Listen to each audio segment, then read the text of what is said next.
¿Qué tal? En este video vamos a ver el cálculo del calor en un separador flash. Como podrán intuir, el cálculo del calor en una mezcla es algo un poco más complicado que en un componente puro. Y si ya en una caldera o en algún equipo similar donde había un cambio de fase requería cierto trabajo porque habría que considerar tanto el calor sensible como el calor latente, en este caso tenemos que considerar ambos, pero además para una serie de componentes en una mezcla. Lo bueno es que en este caso vamos a ver una solución ideal.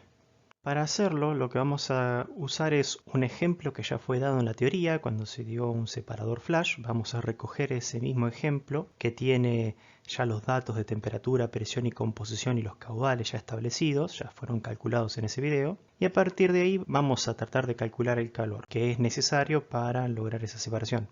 Para poder hacerlo vamos a desarrollar un cálculo riguroso del calor requerido desde dos puntos de vista distintos. Y en este cálculo riguroso lo que quiero decir es que no vamos a hacer ninguna aproximación, vamos a usar las definiciones lo más precisas posibles de cada variable para lograr después calcular el calor.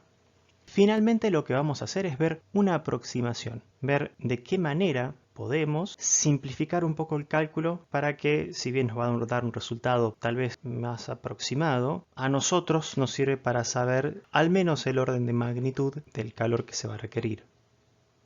El ejemplo dado en la teoría decía que se alimentaban 100 moles por hora de una mezcla equimolar de hexano y heptano a un separador flash que operaba a 100 kilopascales y 82 grados centígrados.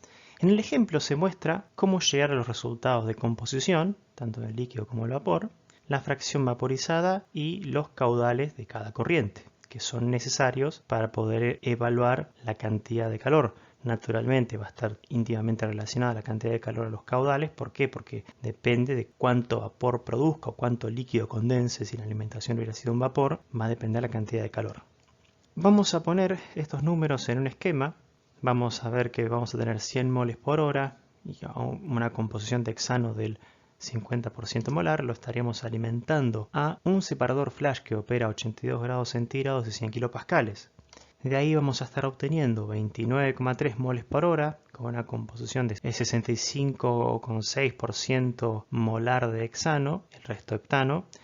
Y el otro producto que queda son casi 71 moles por hora con una composición más chica de hexano. Naturalmente, como el hexano es el más volátil, el hexano va a tender a concentrarse en el vapor y a diluirse en el líquido, luego de vaporizarlo.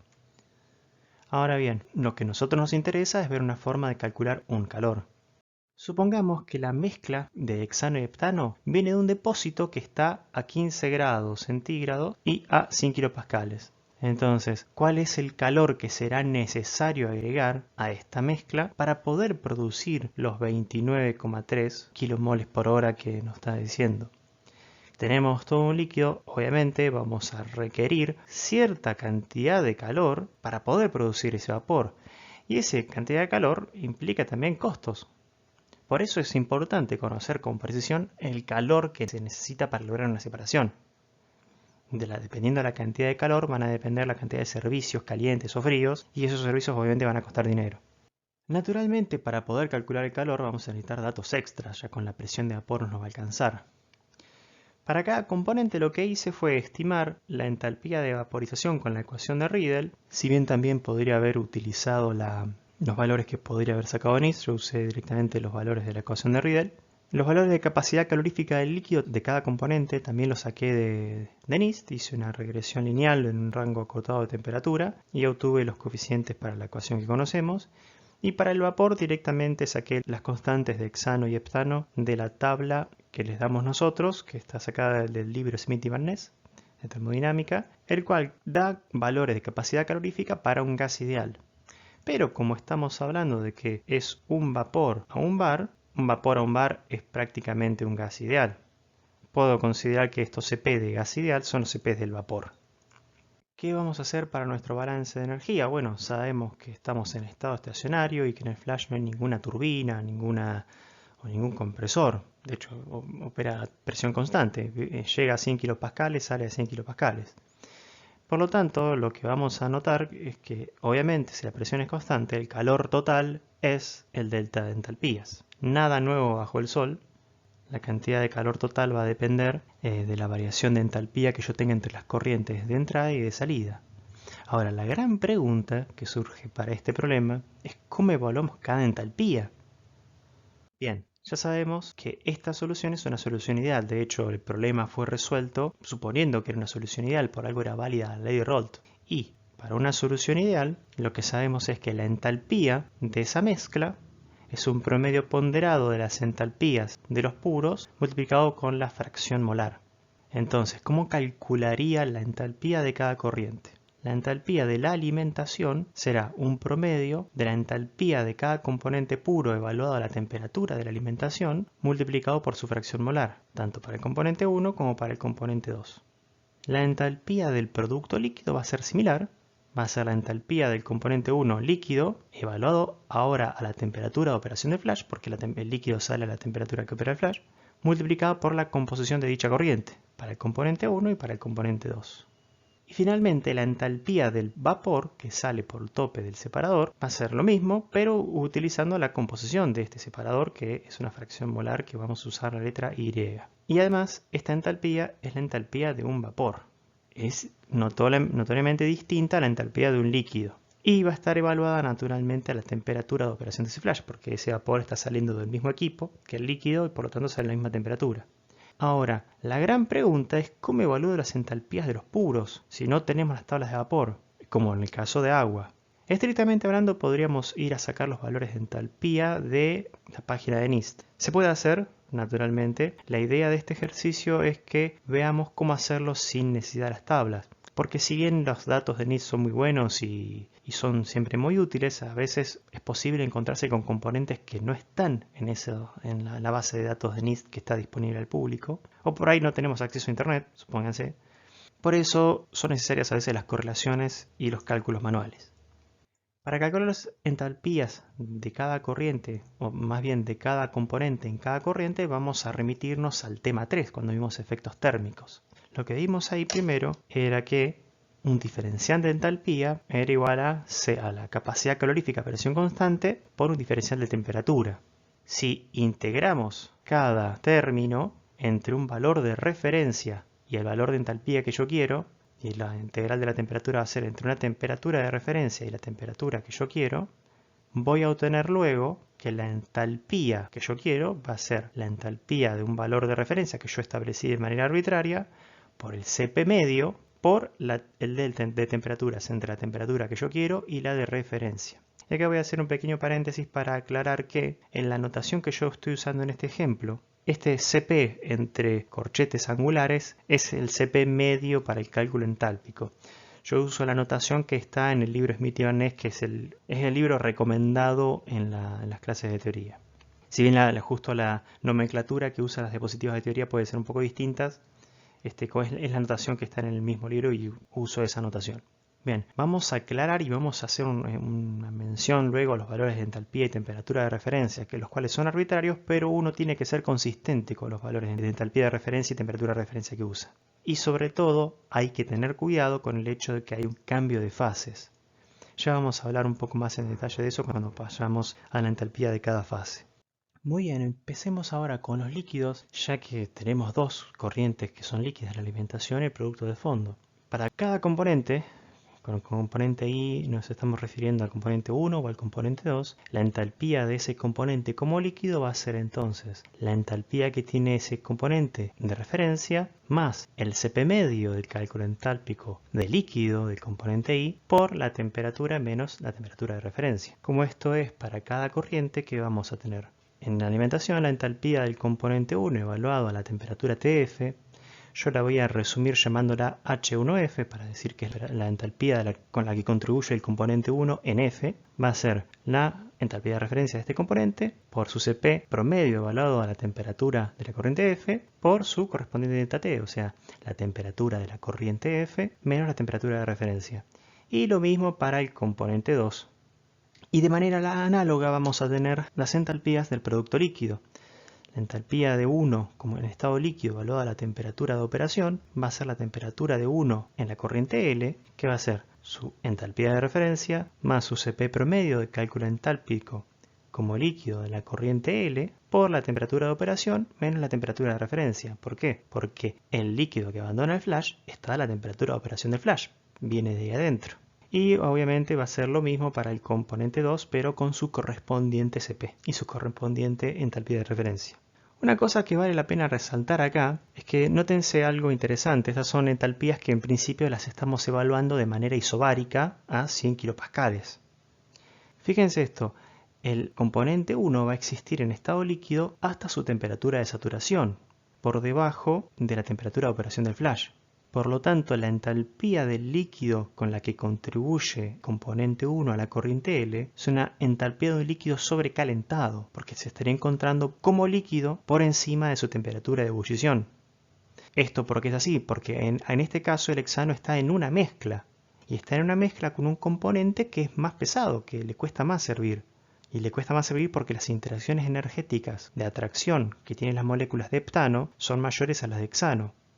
Entonces el hexano, al estar metido dentro de esa mezcla donde también hay heptano, siente una fuerza más restrictiva y no le deja irse al vapor por más que la temperatura de ebullición del puro sea mayor. Entonces, en el producto líquido está por encima de la temperatura de ebullición del hexano.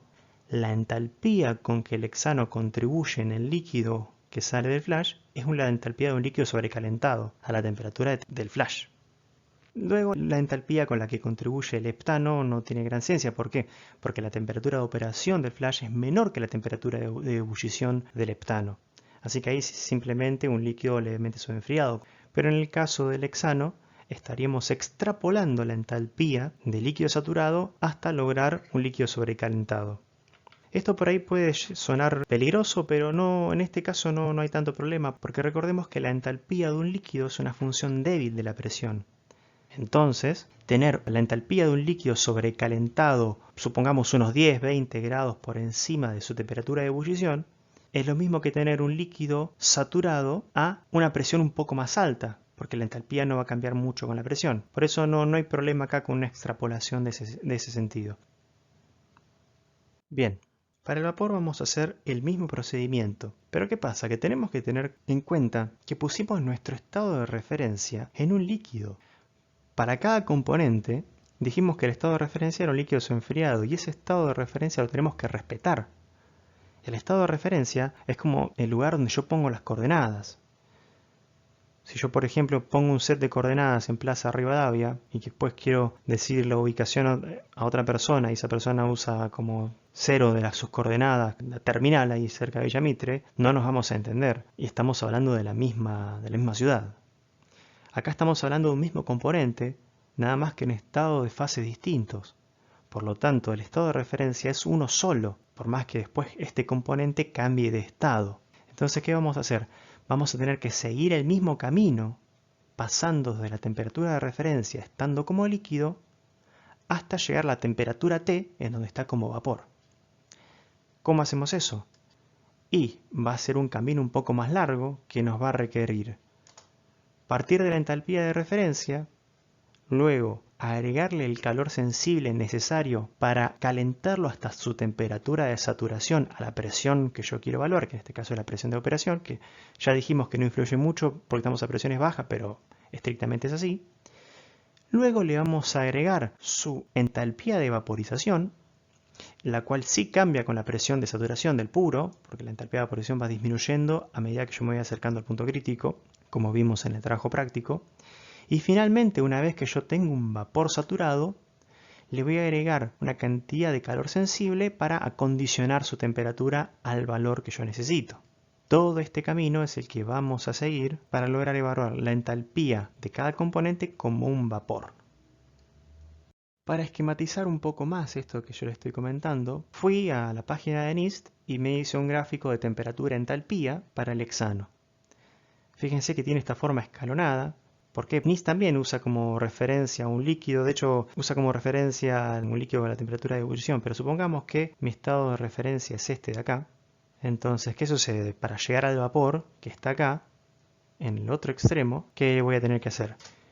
Calentarlo, este calor sensible, desde la temperatura de referencia hasta la temperatura de saturación. Luego estaríamos agregando la entalpía de vaporización correspondiente. En este caso, yo lo que obtuve es a un bar, que son 100 kilopascales como en nuestro ejemplo. Y finalmente, agregándole el último calor sensible, el calor sensible que corresponde al vapor, le termino de elevar la temperatura hasta la temperatura que yo quiero evaluar porque me es de interés. Habiendo definido esto, puedo calcular ahora la entalpía de cada componente en la corriente de vapor. Entonces voy a tener la entalpía de referencia del componente 1 por su CP medio de cálculo entálpico como líquido para la corriente B, el cual, ¿qué pasa? Está evaluado entre la temperatura de referencia y la temperatura de saturación. En principio es otro CP medio para el cálculo entálpico de un líquido. Luego le tengo que agregar la entalpía de vaporización de este componente y finalmente el CP medio de cálculo entálpico del vapor del componente 1 por el último cambio de temperatura, que es el de saturación del componente 1, para pasar la temperatura de operación. Y lo mismo para el componente 2. Ahora ya está, ya tengo todas las entalpías. Tengo la entalpía de la alimentación, tengo la entalpía del producto líquido, tengo la entalpía del producto de vapor. ¿Qué voy a hacer ahora? Las voy a sumar con sus correspondientes fracciones molares para poder hallar finalmente el calor.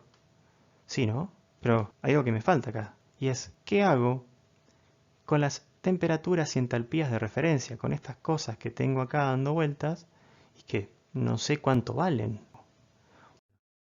Eso es lo que vamos a ver ahora, de manera resumida, y luego vamos a demostrar que no importa el valor que elijamos, el resultado tiene que ser uno mismo, porque el cambio de la entalpía para un proceso no depende de donde yo ponga la referencia. Entonces, si no depende, voy a elegir el más conveniente. ¿Y cuál es el más conveniente? Bueno, eso queda a criterio de cada uno. En mi opinión, el más conveniente es elegir que la temperatura de referencia es la temperatura de la alimentación y que la entalpía de referencia de cada componente vale 0. Y listo. Y es mejor todavía decir esto a decir que la temperatura de referencia sea 0, porque me saco literalmente de encima la entalpía de la alimentación de los dos componentes. Si yo digo que la entalpía de referencia es 0 y encima la temperatura de referencia para cada componente es 0, para los dos componentes esto va a ser igual a 0. Entonces, por más que yo tenga cualquier composición, la entalpía de la alimentación va a ser finalmente 0. Y luego, la entalpía de la corriente líquida va a ser Cp por delta T entre entrada y salida. Y luego, para el vapor va a ser un poco más largo, va a estar casi todos los términos, pero también va a tener el delta T entre la entrada y la saturación, la vaporización y luego el acondicionamiento para llegar a la temperatura de operación. Ahora que ya tengo todo definido, puedo evaluar los CPs el CP necesario de cada corriente. Este no es necesario, pero lo evalué igual aunque no es necesario. Este es el CP de la corriente líquida. Este es el CP como líquido, pero que es necesario para evaluar para la corriente de vapor. Y ya de acá a entrada vemos que son muy parecidos, hay muy poca diferencia, por lo tanto podríamos usar directamente este valor. Como moraleja, podríamos usar directamente este valor para el CP del líquido que está en la parte del vapor. Y el CP del vapor, que es como siempre un más chico, pero no hay tanta diferencia, a ver, un 50% de diferencia más o menos, o 20, 30 y 50% de diferencia. Habiendo evaluado los CPs, gracias a la fracción molar de cada corriente y las entalpías de cada componente, puedo evaluar la entalpía de cada corriente. La entalpía de la alimentación dijimos que era 0, por lo tanto se fue. No preciso contabilizarla, porque de última ya está contabilizada al evaluar las entalpías de líquido y de vapor, porque tenía la temperatura de alimentación ahí metida. Finalmente, el calor va a ser la suma de las caudales por las entalpías correspondientes menos la de la alimentación, que vale 0, por eso no está omitido acá. Y lo que finalmente vale es calor, que me da 660 kilowatts. Bien, ahora que ya vimos cómo calcular el calor de manera rigurosa, lo que vamos a hacer es mostrar otro enfoque que también es riguroso, pero menos mecánico. El anterior era, bueno, calculo esto, calculo lo otro, sumo lo otro y hago la balance de energía y ya está. ¡Pum! Listo, el calor. En cambio, haciendo un análisis por contribución de cada componente, lo que nos permite es ver un enfoque tal vez un poquito más físico del problema, para poder pensarlo, para poder ver y qué le pasa a cada componente, porque un componente puro simplemente lo caliento y lo hiervo parcialmente o no, en cambio que hay una mezcla y cada componente tiene su contribución. Y a partir de ese análisis de contribución vamos a hacer dos cosas. Primero vamos a demostrar que el estado de referencia no influye. Y luego a partir de este análisis de contribuciones lo que vamos a hacer también es mostrar el enfoque aproximado. Para decir todo esto, lo que vamos a agarrar es la expresión del calor que obteníamos antes, vamos a sacar factor común el caudal total y nos va a quedar esta expresión entre paréntesis, la cual no es nada más ni nada menos que el delta H del flash. Es por unidad de mol, quiero decir, ¿no? No es tan intuitivo en principio, ¿por qué? Porque cuando uno tiene una entrada y una salida, sí, es lo que entra menos lo que sale de la misma corriente, pero acá hay una entrada y dos salidas. Entonces, ¿qué va a aparecer? Van a aparecer las fracciones, los porcentajes de caudal que salen para cada lado relativo a al caudal de la alimentación. A este delta H total del flash lo vamos a separar en dos contribuciones, la que hace cada componente, el hexano y el heptano. Para cualquiera de ellos, el cambio entálpico va a ser todo lo que sale menos todo lo que entra. Entonces tenemos la contribución del líquido por acá, esta va a ser la del vapor, menos lo que entró. Lo siguiente que voy a hacer es aplicar la propiedad distributiva. Voy a distribuir esto para acá. Voy a distribuir esto también hacia acá en este corchete y lo mismo con la composición de la alimentación. Si hago eso me queda esta expresión un poco más expandida, donde lo primero que vemos es nada. Simplemente está expandida. No vemos nada impresionante. ¿Qué hacemos ahora? Bueno, para lograr simplificar esta expresión lo que vamos a hacer es recurrir al balance de materia. El balance de materia nos deja expresar la parte esta que se va por el vapor de esta otra manera. Esto viene del balance de materia que dice que Z I por F, o sea, la cantidad que entró del componente I al flash, va a ser igual a lo que sale de líquido más lo que sale del componente I por el vapor, ¿no? Va a ser restando esto acá y obtengo eso. Luego, si yo divido todo por F, lo que obtengo es esta expresión. Pero vamos a aplicar esta expresión solo donde aparecen los términos de Cp de líquido y no en la entalpía de vaporización. Así también nos queda una expresión más compacta. Si reemplazamos eso, en cada vez donde aparece un Cp de líquido, reemplazamos el caudal del vapor por una expresión relativa a las composiciones de la alimentación y del líquido, ¿qué tenemos? Esta expresión, la cual ya nota que nos podemos deshacer de las entalpías de referencia. Por ejemplo, este término positivo acá se cancela con este término negativo acá. Este término positivo acá se va a estar cancelando con este término negativo acá y voilà, ya se fueron de nuestra expresión todas las entalpías de referencia. Entonces acabamos de demostrar que la entalpía de referencia no influye en el resultado. Ahora, lo que sí nos queda, lo que nos sigue quedando, son las temperaturas de referencia y que va a ser lo siguiente de lo que nos vamos a deshacer. Para eso lo que vamos a hacer es colectar los términos donde aparece un Cp de líquido. Si hacemos eso nos va a quedar esta expresión, la cual luego vamos a sector común y enseguida se nos van a cancelar las temperaturas de referencia. Lo que nos va a dejar finalmente esta expresión bastante más compacta que tiene tres términos. Y ahora vamos a ver parte por parte qué significa cada término. El primero es el de la alimentación, o sea, lo que estamos haciendo acá es calentar todo el componente I como líquido semi-enfriado desde TF, o sea, de la temperatura de la alimentación, hasta que lo saturamos, lo dejamos al borde de ser un vapor. Luego, a la parte que se va por el producto líquido, le modificamos la temperatura de saturación para cumplir con la temperatura de operación de flash.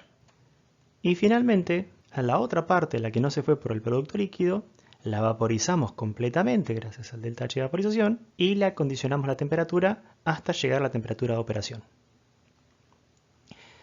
Este es todo el proceso, todo el camino que sufre el componente I. Sea 1 o componente 2 o 3 en una mezcla ternaria, le pasa esto. A partir de este enfoque podemos también volver a evaluar el calor a ver qué nos da.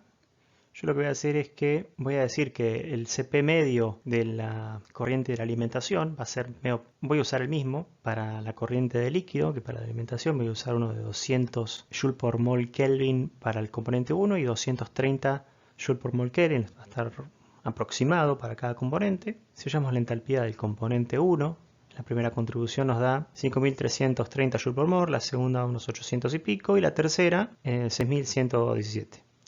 La suma de todos los términos nos da 12.280 Joule por mol.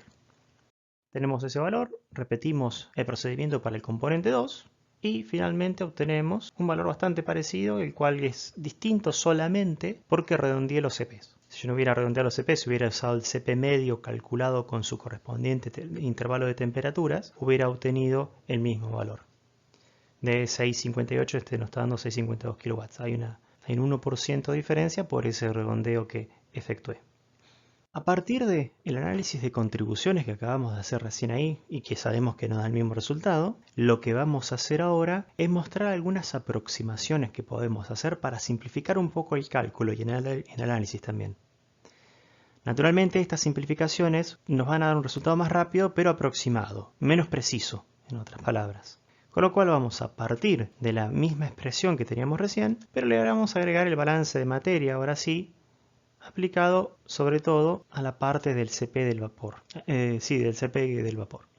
Si introducimos esa expresión ahí, nos va a quedar esta otra ecuación ya más ampliada, donde me tomé el trabajo yo de colectar los términos que van multiplicados por la fracción molar en alimentación, la parte que se va en el líquido y la parte que se va por el vapor. Fíjense que nos está dando esto. Nos está dando unos términos aditivos, unos que se están queriendo cancelar, más la vaporización del vapor. ¿Qué pasa? Acá tenemos dos términos entálpicos. Uno va de la temperatura alimentada hasta la temperatura de saturación y el otro va de la temperatura de saturación a la temperatura de operación. ¿Y qué pasa con estos términos? Porque yo no los puedo sacar afuera de los corchetes, no los puedo sacar factor común y cancelar la temperatura de saturación. ¿Por qué? Porque los CP son distintos, el del líquido y del vapor. Pero no son tan distintos. Ahí está mi primera aproximación. El CP del líquido, del hexano líquido, era cerca de 200 Joule por mol y el del vapor era 100 y pico Joule por mol. No es lo mismo el volumen de un líquido contra el de un vapor. Sabemos que el volumen del vapor es del orden de 1000 veces más grande que el del líquido, pero acá no hay una diferencia de 1000, ni siquiera de 10. El CP del líquido es un poco más grande que el de un vapor. Entonces, yo lo que voy a hacer es decir que más o menos de manera aproximada el CP del vapor va a ser aproximadamente igual al CP del líquido. Esa va a ser mi primera aproximación, con lo cual voy a cancelar la temperatura de saturación. Lo segundo que voy a hacer es tomar este término que tiene dos restas, esta de acá y esta de acá. Ya como es un cambio de temperatura pequeño, porque es pasar de la temperatura de saturación del componente I a la temperatura de operación, y la temperatura de operación sabemos que es cercana a la temperatura de saturación del componente I. Además de que es un cambio pequeño de temperatura, tenemos esta diferencia de los CPs que estamos diciendo que va a ser aproximadamente igual a 0, porque son parecidos. Este término no es 0, es distinto de 0, pero es un número pequeño comparado con los otros dos. Este término es mucho mayor que este, y el término acá de vaporización también es mucho mayor, con lo cual lo voy a terminar despreciando en su totalidad. Lo voy a suponer que vale casi 0. O sea que finalmente solamente voy a tener este término y este. Con lo cual nos queda esta presión bastante más compacta. ¿Qué nos está diciendo? Que el cambio entálpico del componente I es aproximadamente igual a calentar todo el componente I que viene a la temperatura de la alimentación hasta la temperatura de operación. Esto es un primer cambio entálpico. Y luego voy a vaporizar no todo I, no todo el componente I, sino la parte del componente I que se está yendo por el vapor. Esa va a ser la contribución entálpica. Si hacemos eso, fíjense que obtenemos valores similares, distintos pero similares al anterior, y nos da ya un calor que tiene un error bastante pequeño, es un error en este caso del 2%, con lo cual es una aproximación bastante buena la que acabamos de hacer. En principio esta aproximación es bastante buena porque los errores se cancelan entre un componente y otro. Uno tiene un error por encima, otro tiene un error por debajo, y eso hace que el error neto sea más chico. Otra razón es que los componentes son muy parecidos. Estamos hablando de hexano y heptano, que son dos componentes que está uno seguido del otro en la línea de hidrocarburos, en lo que sería la serie homóloga de hidrocarburos. Pero si fueran componentes más distintos entre sí, como por ejemplo yo tuviera una mezcla de butano con dodecano, o sea, un butano sería un componente, un hidrocarburo de 4 carbonos, y dodecano que tiene 12, ya el otro es 3 veces más grande el peso molecular del dodecano, aproximadamente, el resultado puede ser más erróneo. La diferencia ya en lugar de ser del 2-3% puede llegar a ser del 10-15%. No lo voy a demostrar acá, pueden hacerlo ustedes en sus casas si quieren, pero sí, ya para componentes más distintos esta aproximación les puede dar un resultado erróneo.